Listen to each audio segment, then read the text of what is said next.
Well, thank you very much. We have a big signing right now, and we have a tremendous industry where we're leading by a lot.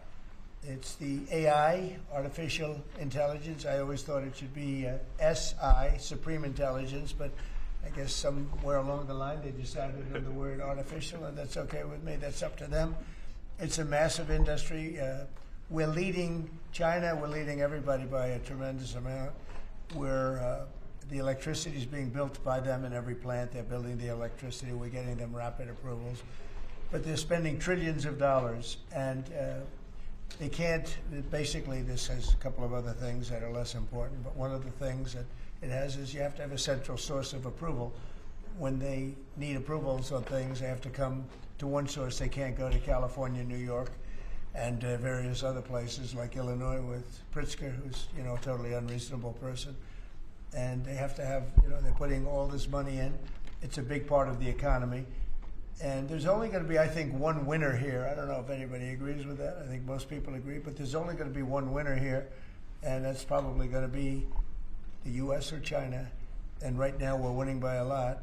China has a central source of approval. I don't think they have any approval. They just go and build. But people want to be in the United States, and they want to do it here, and we have the big investment coming. But if they had to get 50 different approvals from 50 different states, you can forget it, because it's not possible to do, especially if you have some hostile. All you need is one hostile actor, and you wouldn't be able to do it. So it doesn't make sense. I didn't have to be briefed on this, by the way. This is real easy business. I mean, this is simple.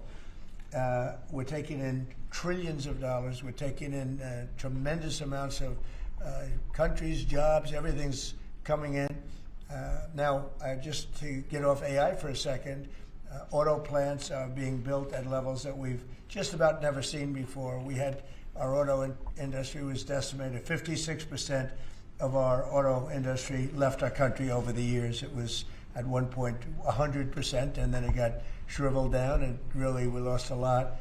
And now, because of tariffs, which have been so incredible, we've taken in hundreds of billions of dollars, and we're bringing back our factories. We're bringing back everything. We've never been in a position like this. Our stock market today was, well, I saw it a few hours ago, but a few hours ago it was way up, and we hit a new high for the 52nd time in 10 months. We have an all-time high stock market, and it's all reasons. A big reason was the election November 5th, and another big reason, and maybe the biggest reason, but maybe not, because without the election this wouldn't have been done, because people don't know how to do it. The second reason is the tariffs. We're charging countries that were really hurting us badly, were really decimating us. Hence, we have $38 trillion in debt, which will start paying off pretty soon with the tariff money coming in. But countries that were really decimating us use tariffs against us. Now we're using tariffs. All we want is fair. All we want is national security. It's given us great national security. I settled 8 wars, and numerous of them was because of trade and because of tariffs. So we're very happy with that. But this is about something a little bit different. We want to have one central source of approval, and we have, I think, great Republican support. I think we probably have Democrat support too, because it's common sense. I mean, you can't go to, every time you make a change, and it could be a very reasonable change, you still won't get it approved if you have to go to 50 states. So this centralizes it, and it's something which the people behind me, the very distinguished people, but Tim Cook just left of Apple, and spoke to all of the big companies, great companies, and they won't be able to do this. This will not be successful unless they have one source of approval, or disapproval, frankly. You could have disapproval too, but it's got to be one source. They can't go to 50 different sources. So I just want to thank everybody for being here. And Will, what would you like to add to that? Sure. Mr. President, as you said, in keeping with your commitment to grow the American economy, create potentially millions of new American jobs, and maintain America's technological and military superiority in the years ahead, this is an executive order that orders aspects of your administration to take decisive action to ensure that AI can operate within a single national framework in this country, as opposed to being subject to state-level regulation that could potentially cripple the industry. David Sachs, your AI and crypto czar, has been one of the key players and key authors behind this EO. He can give you more of the granular detail, but the big picture is that we're taking steps to ensure that AI operates under a single national standard so that we can reap the benefits that will come from it in terms of economic growth, job development, national security, and technological edge. And it's really the biggest industry that anybody's seen. I mean, it's taking off. And again, I believe there'll only be one country that really benefits, and it should be the United States. And it will be if we do this, if we're unified. We have to be unified. China is unified because they have one vote. That's President Xi. He says do it, and that's the end of that. You know, we have a different system, but we have a system that's good, but we only have a system that's good if it's smart. David Sachs, could you say a few words, please? Yes, sir. So as you pointed out, we have over 1,000 bills going through state legislatures right now to regulate AI. Over 100 of them have already passed. 25% of them are in California, New York, and Illinois. You've got 50 states running in 50 different directions. It just doesn't make sense. We're creating a confusing patchwork of regulation. And what we need is a single federal standard. And that's what the CEO says, sir, is it basically states that the policy of your administration is to create that federal framework. We're going to work with Congress, like the chairman here of the Commerce Committee, Senator Cruz, and other members of Congress to define that framework. In the meantime, the CEO gives your administration tools to push back on the most onerous and excessive state regulations. We're not going to push back on all of them. For example, kid safety, we're going to protect. We're not pushing back on that, but we're going to push back on the most onerous examples of state regulations, sir. So I spoke with other Republican senators, and we have great approval. I think I spoke to anybody that even had any question and seemed to have gotten approval. Ted Cruz has been a very strong advocate of common. This is common sense. I mean, I think it's nothing more than common sense. Please, Ted. Listen, this is the single most important economic question in the country and in the world. Who wins the race for AI? You look back to the 1990s, there was a similar inflection point with the beginning of the internet, the dawn of the internet. And Bill Clinton was president at the time. He signed an executive order, just like you're doing, that put into law a light touch regulatory approach to the internet. And the result was incredible economic growth and jobs in the United States. At the same time, the European Union took a very heavy-handed regulatory approach. Here's an amazing statistic, Mr. President. In 1993, the U.S. economies and Europe's economy were virtually identical in size. Today, America's economy is more than 50% larger than Europe's, and the two drivers of that are tech and the shale revolution. It transformed this country, and AI is the same thing. It's a race, and if China wins the race, whoever wins, the values of that country will affect all of AI. We don't want China's values of surveillance and centralized control by the communist government governing AI. We want American values of free speech, of individual liberty, of respecting the individual. So this executive order, I believe, is tremendously important. Thank you for your leadership. Well, thank you very much. And Scott, please. Yes, sir. This is pass-fail. As you said, this is the biggest technological innovation in our country's history. We've seen the canals, we've seen the railroads, we've seen the utilities, we've seen the build out of the internet and the fiber, and now it's AI, and it is pass-fail versus China. We have the lead, we've got to maintain it, and it is also going to be the single biggest source of economic growth. But everything else we do, with our defense, there's no use in having a golden dome if China's AI can get around it.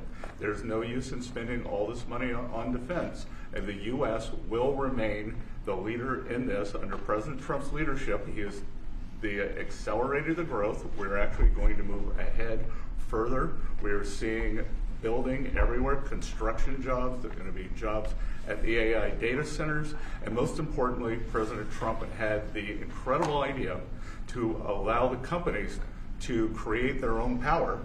And we are going to see soon that communities near AI facilities will have the same or lower electric costs than other communities, which is a great innovation. So this is an important document today. Do you have any questions? On this subject, President Trump, are you more worried about the U.S. winning the race for AI dominance with China or about AI's potential threat to humanity? Both. We're looking at that very strongly. We have a lot of threats in the opposite way if we don't do it. You know, you look at the medical and medical research. Already the things that have come out of AI in terms of medical and cancer research and things, we're way ahead of what we ever thought we'd be just from the infancy of AI. So really both, and we want to be very careful with it.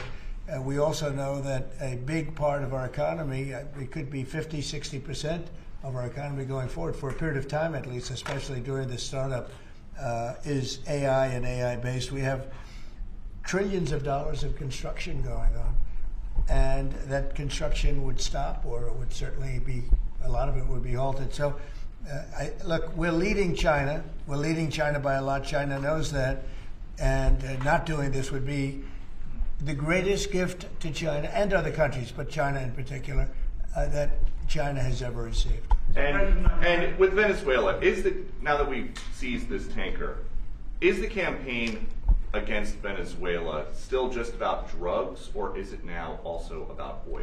Well, it's about a lot of things, but one of the things it's about is the fact that they've allowed millions of people to come into our country from their prisons, from gangs, from drug dealers, and from mental institutions, probably proportionately more than anybody else. They came in from many countries.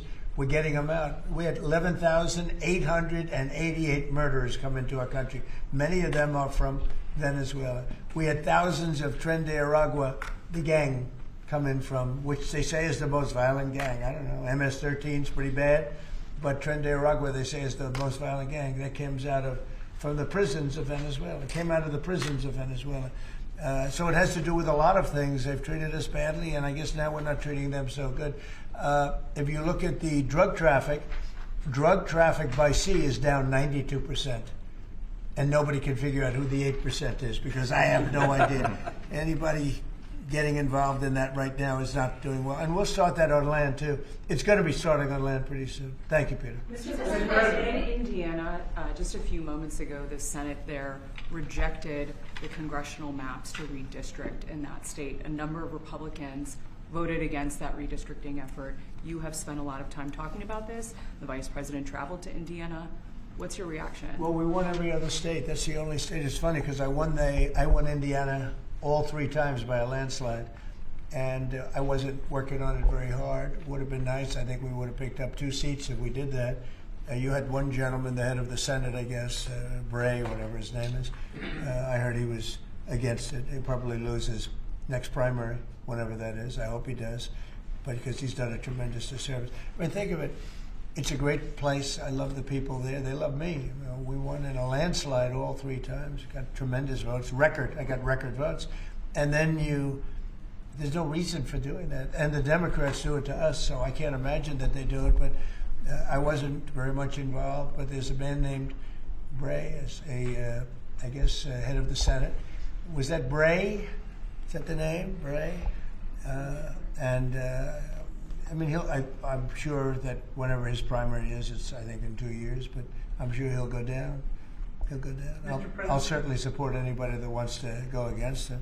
Well, if I could ask you briefly about on AI and then a question on Ukraine. On the AI side, the flip side of what you've done today is what kind of agreements you can get with China, particularly on the national security threats posed by AI. During the Biden administration, there was a vague agreement on not using AI in the nuclear weapons complex. Tell us what you envision and what conversations you've had, if any, with President Xi on that topic. Well, relevant to AI? Yes. I speak to him a lot about it. I speak to him a lot, actually. I have a very good relationship with him, as you know. If you had another president, you would have had a big rare earth problem, and it turned out not to be a problem. They're purchasing tremendous amounts of the soybeans and our agricultural products now. We're getting along with them very well. No, we talk about AI quite a bit. We talk about everything quite a bit. Well, do you have specific one of the guardrails you're trying to put together with them? One of the things I talk to China about is the denuclearization of weapons. We'd like to see if we could stop that. I'm talking about nuclear weapons. I've spoken to China about that. I've spoken to Russia about that. And I think it would be something that we would want to do, and they would like to do, and I think Russia would like to do. They've said they won't join New START or a follow-on to New START. Well, that's what they've told you, but you know what they tell you is different than what they tell me. And I'm Ukraine, Mr. President, just briefly. You made a commitment to the Europeans back in July, if I remember right, to participate in some kind of a peacekeeping force should there be a peace agreement. You mentioned, I think, air support, intelligence, and so forth. Does that commitment still stand? Is the U.S. ready to go contribute to It's this? called the security agreement, Yeah. basically, that they Yeah, call it, the which sounds security like agreement. one Yeah, of we the would core- help. We would help with security because it's, I think, a necessary factor in getting it done. I thought that we were very close with Russia to having a deal. I thought we were very close with Ukraine to having a deal. In fact, other than President Zelensky, his people loved the concept of the deal. You know, we threw something out. This is the four-part deal that you... Well, there's 4 or 5 different parts. It's, you know, a little bit complicated because you're cutting up land in a certain way. It's not the easiest thing. It's sort of like a complex real estate deal times 1,000, right? But it's a deal that would have stopped the killing of thousands of lives every month. Thousands and thousands of lives, mostly soldiers, but as you know there's some Are bombs you being headed dropped. to sort of a Korea-like ceasefire there where you don't resolve? Well, there's a meeting on Saturday. We'll see whether or not we attend the meeting. We said we'll attend the meeting if we think there's a good chance of. They want me to attend. They want us to attend, and we'll be attending the meeting on Saturday in Europe if we think there's a good chance. And we don't want to waste a lot of time. We think it's negative. We want it to get settled. We want to save a lot of lives. As you know, in the past we spent. Could be $350 billion given it to Ukraine. You know, we got nothing in return, but we gave it to Ukraine. I ended up getting rare earth in return, even though I didn't spend money. And we are now selling weapons to NATO. We're not selling it to Ukraine. We're selling weapons at full price to NATO, as you know. They distribute those weapons probably to Ukraine for the most part. They're probably doing it to others also, but we're not involved in the war other than the fact that we are involved in a negotiation because people want us there. Ukraine wants us involved very much. Europe wants us involved. I have a great relationship with the countries of Europe. As you know, I took GDP. I took what they're spending as a percentage of GDP, but it was at 2 and they weren't paying, and now it's at 5, and everybody's amazed. But that 5% is. A lot of it's coming back to the United States. With that being said, I'd like to see the killing stop. 25,000 people died last month, soldiers, mostly soldiers, but some people also where bombs were dropped. But for the most part, 25,000 soldiers died last month. I would love to see it stop. And we're working very hard. It doesn't really affect the United States unless it got out of control. You know, a thing like that, as you probably know, because you are a professional, a real professional, which is something I don't say about a lot of other people, but you are a great professional. Things like this end up in third world wars. And I told that the other day. I said, you know, everybody keeps playing games like this. You'll end up in a third world war, and we don't want to see that happen. Mr. President, can you confirm that you have appointed a general to lead the stabilization forces in Gaza? What will be his mission, and how soon do you want to see? Well, we're working this very strongly on stabilization forces Gaza. in Yeah, Gaza? we're working very much on Gaza. We actually do have a real peace in the Middle East. We have 59 countries supporting it, which has never happened before. We have countries that want to come in and take care of Hamas, as an example. We have countries that want to come in and take care of Hezbollah in Lebanon, as an example. And I say, right now you don't have to do that. You may have to do that, but we have countries that are volunteering to come in and literally take care of the whole thing. We have a great peace in the Middle East. It's never happened before. And I think it's very strong, actually. And with Prime Minister Netanyahu, you're supposed to meet him end of this month. What's on the agenda? Well, we get along with him very well. He's been a wartime prime minister, certainly. We did a big thing when we went in with this very plane right here, this beautiful plane. We went in with those B-2s, and now I can use the word because it's been confirmed by the Atomic Energy Commission, we obliterated their nuclear capability, their potential. And their nuclear capability would have been there in about 2 months. I think it looked like it was, some people say 2 weeks. I don't know if it's 2 weeks, but a very short period of time. They were very close to having massive nuclear weapons. And these guys went in and they did a job. And that made peace possible because everybody was afraid of Iran. And now they're not afraid of Iran anymore. And Iran would like to make a deal with us. Your own national security strategy does not say obliterate, sir. It says set them back. Your intro does. Well, the Atomic Energy Commission said obliterated, and the people that have seen the site said obliterated, and frankly, Iran said it was obliterated. And to show you how accurate it was, and you know, I fight for the pilots because the pilots and those people went in there at great risk, and they hit every single target on every single bomb, and they did a lot of damage. And for them to be given anything less than 100% of the credit is unfair. So I will tell you, the Atomic Energy Commission said it's like gonzo. It's one person actually used the term obliterated, but Iran actually said that they probably can never go there again. They can probably never start there again. If they ever started, they'd probably choose a new site.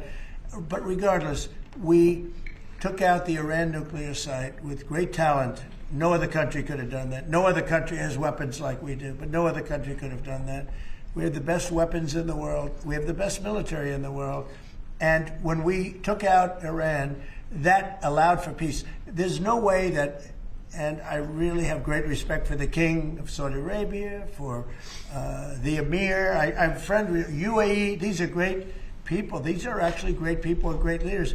There's no way they could have done a deal if Iran was not really nullified to a large extent. Iran is not the same country. Iran was a country that was feared by everybody. Now it's a country that's been very much downgraded.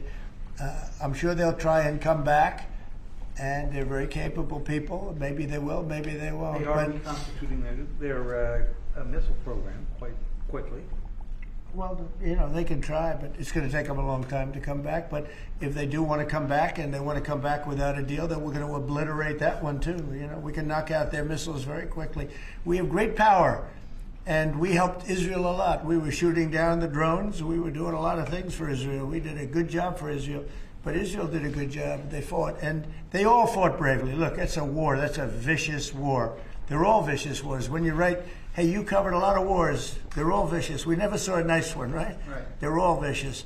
But that was a big fight. But the big thing was the knockout of the possible nuclear capability. And it was a complete knockout of nuclear capability. That doesn't mean that over the next 2 years or 3 years they're not going to come back or not going to try. I think they got hit so hard, they may talk about trying, but I don't think they want to try. And I can tell you that they would love to be able to make a deal with me. They would love to be able to make a deal with me. And I'd love to make a deal with them if we could. You know, we were not close, but not so close, but we were reasonably there for a deal with Iran before the bombing. And they would have been much better off if they made a deal. They could have had a deal. They could have had a deal where they would have been much better off. Look at what we've done. I mean, their place is blown up. Forget about the nuclear. The nuclear is gone, but they're look at the damage they've suffered, the death that they've suffered. They could have had a deal with nobody would have died, no buildings would have been down, nothing would have happened. We would have blown up their nuclear. That would have been it. They could have had a great deal, but they missed that opportunity. But they would like to make a deal right now. Iran would like to make a deal with me. Yes, please. Yeah, thank you, Mr. President. Do you think the Senate should confirm your nominee for Religious Freedom Ambassador, Mark Walker, in time for Christmas, as a Christmas gift to Christians around the world? Well, I don't know. I mean, I've heard good things about Mark. Why is something come up that I don't know about? Well, he was nominated in April, and he still hasn't received even a... Well, I'd like to see him. I mean, I'm hearing very good things about him, so I thought by asking that question, something new came up. There's breaking news about Mark Walker. I'd like to see him. I've always found him to be a high-quality person, frankly. Yeah, I'd like to see that happen. I will say John Thune, though, has done a good job. He's approved. He's gotten hundreds of people approved. We have a roadblock with the Democrats. They're just obstructionists, that's all. That's all they're good at is obstructing. They're not good at creating. They're only good at obstructing and wanting open borders and men and women's sports and transgender, all things that transgender for everybody, all things that people don't want. And they're obstructionists. They're doing that with health care. We have a great health care proposal where we pay all of the hundreds of billions of dollars that the insurance companies have been making. Their stock is up 1,700%. And by the way, the stock market today hit another high. 52 times we hit a high in a 10-month period. That's during my second presidency. And It's been amazing. Nobody's seen anything like it. We had the greatest economy in history in my first term. I think we're blowing it away right now. I think we're blowing it away. And again, prices were the highest they ever were. Inflation was the highest in 48 years, or I think ever. They say 48 years. The press says 48 years. I'll accept that, but I think it was the highest inflation we've ever had under the past administration. We had the highest prices. We have high inflation, you have high prices. Prices are coming way down. Energy is coming way down. Gasoline is hitting now $1.99 in a couple of states, and it's way down. Gasoline is way down. And when gasoline and energy comes down, everything follows. But prices are coming down, and we have an unbelievable economy. 401ks are setting a record. 401ks that's owned by a lot of people because they're based on the stock market. And the stock market for 52nd time has just hit a brand new high. So it's amazing what's happening. And I will say this, our country is respected again. I think we're respected like never before. The United States is respected again. We have a country that was a dead country 1 year ago, dead. And now it's the hottest country anywhere in the world. Thank you very much, everybody. Thank you, press. Thank you, press. Thank you. Thanks, press. Thank you, press. Let's go. Let's go. Let me know. Thank you.